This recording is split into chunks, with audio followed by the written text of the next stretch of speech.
Hey, this is David Miller with the Miller Group of Keller Williams Realty, and I'm here to help you get real estate smart. So, in a market that has low inventory, when I'm talking to homeowners, occasionally I get people that ask the question, David, with the market being so low and there's so many buyers and there's not a lot of houses to choose from, why do I need to use a realtor?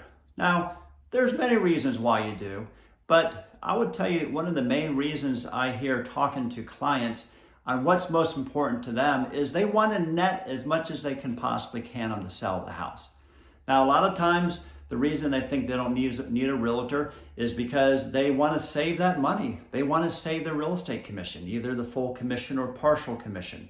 So what I wanted to do today is to talk through those numbers with you and to sort of share with you how you can net more money even after you pay the commissions for a realtor. Because that's the thing that people scratch their head and say, I don't know how you can do that. If I'm not paying a commission, I'm going to be saving some money.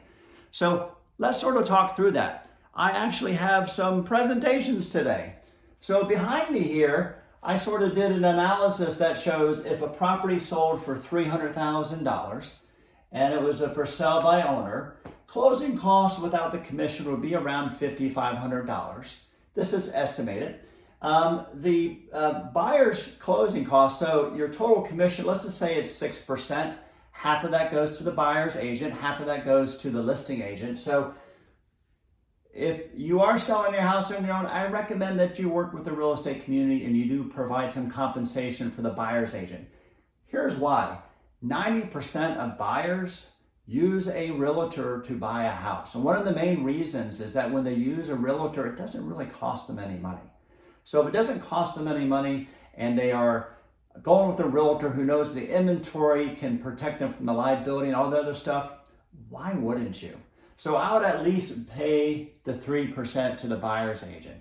Now, if they do sell it on their own and they're not going to be listing it with somebody, then they would save money on here. So their total net number would be $285,500. Now, if you run through it from a realtor perspective, everything's the same. You add the $9,000, your net number is going to be lower. Remember, what's most important to sellers is to net the most amount of money. So under this scenario, this is where I get people scratching my head saying, David, if I don't have to pay that $9,000 to a listing agent, I'm going to be saving money. So let me ask you something. In order to improve your net number, which is your bottom line, you can do that one of two ways. One way is to do it by lowering your closing costs. Real estate commission is one of those expenses. So if you are able to sell your house on your own, you will save that money. The other way, wouldn't we agree, to lower your, to have a higher net number is to sell the house for a higher price. So you can either sell it for more money or you can lower the expense. So I want to focus on how this number can be higher on the realtor side compared to this side here. Now think about this here.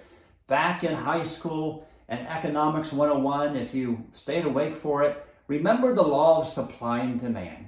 That states the more demand you put on a widget or a service, the more it's going to sell for. Well, the same thing is true in real estate. The more demand you can create for your house, the more people that come through the front door, you're going to have a higher probability of selling it for more money. So how to do that? Well, how to do that is by exposure, getting exposure to 100% of the buyers in the marketplace. So what I want to do now is sort of show you another chart I did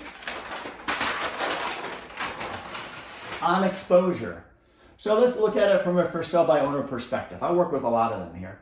I typically get, hey, David, I got a sign in the yard, and that's good. Your neighbors that drive by your sign are going to know that you're selling your house, but everybody, like if you're in the back of the neighborhood, the front's not going to know about it. And then they put it on Zillow. So everybody thinks that my house is on Zillow, everybody's going to see it. That's not the case, okay? The reason being, as I mentioned before, 90% of buyers work with realtors to buy a house. And when they're working with a realtor, the realtor is going to get them off of Zillow and they're going to get them on the local multiple listing service because that's going to be a lot more reliable. So when you put your house on Zillow, it doesn't mean you're in front of 100% of the buyers. You're probably getting about 20% exposure.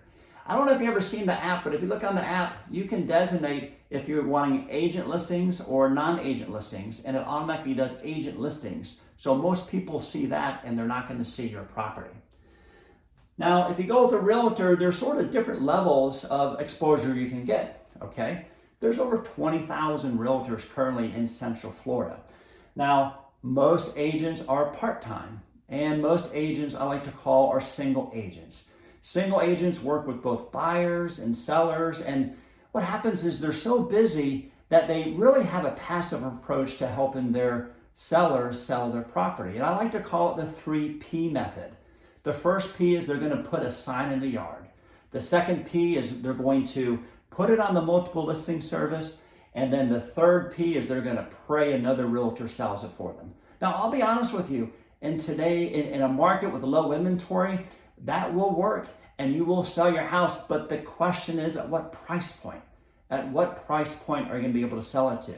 What you should be looking for is an aggressive agent here, an agent that only focuses on the listings and that can get 100% exposure on all the buyers in the marketplace in your price range in your area in town. Now, wouldn't you agree with me that if you're able to get 100% exposure, you're going to create the most demand for your house and it's going to sell for the most amount of money compared to 80% exposure, or worse yet, compared to 20% exposure.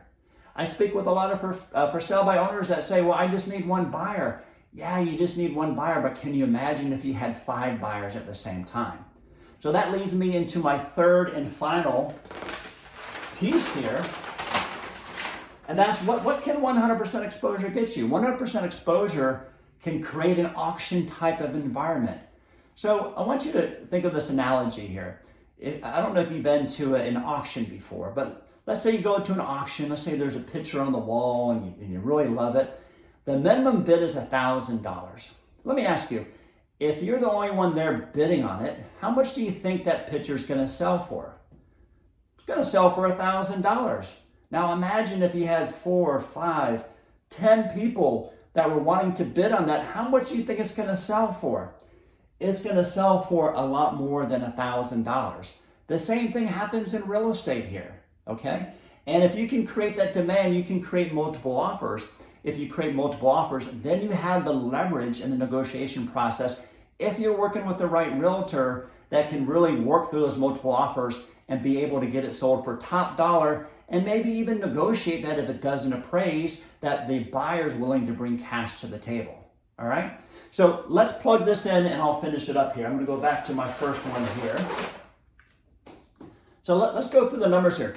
So 300 as a FSBO, remember average is 12% more, that'd be 327. I'm gonna say just 315. Let's say that a realtor can sell it for you for $315,000.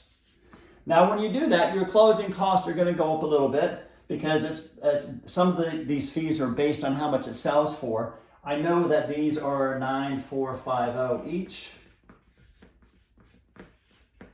and I know that this goes to 5, 6, 7, 8. Okay, so the new net number comes to. That number is going to be 290, which means I'm going to save $4,500 compared to if I did it for sell by owner. So let's think through this here. If I'm able to sell it for more money because I have more exposure, I create more demand, I create that auction type of environment, I'm going to be able to net more money even after I pay both sides of the real estate commission. Now, that means that realtor's going to do all the work for you, all the heavy lifting. They're going to do all the marketing of the property to create that demand. They're going to be doing the open houses. They're going to make sure people are pre-qualified before they come in. They're going to negotiate on your behalf. They're going to make sure that they can handle the multiple offers. They're going to get you under contract with the title company. They're going to manage the contract to close with the home inspection, the termite inspection, the appraisal, the survey. They're going to do all that work for you, and you're going to net more money. I hope that you are now real estate smarter.